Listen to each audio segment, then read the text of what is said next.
दोस्तों, तो क्या आप रेडी हैं आज की हमारी न्यू एपिसोड के लिए? ये बहुत ही कूल और एक्साइटिंग है, इसलिए इस वीडियो को एंड तक देखिएगा। एंजॉय।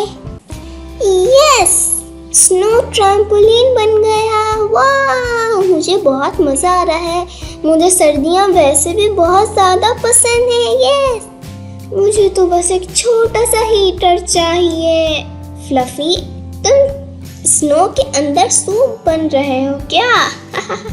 नहीं, मैं तो ट्रैम्पोलिन की तरह खेल रही हूँ। मुझे सर्दियों में खेलना बहुत पसंद है। तुम भी ज्वाइन कर लो। हाँ, ये तो मज़ेदार है। चलो खेलते हैं। ठीक है।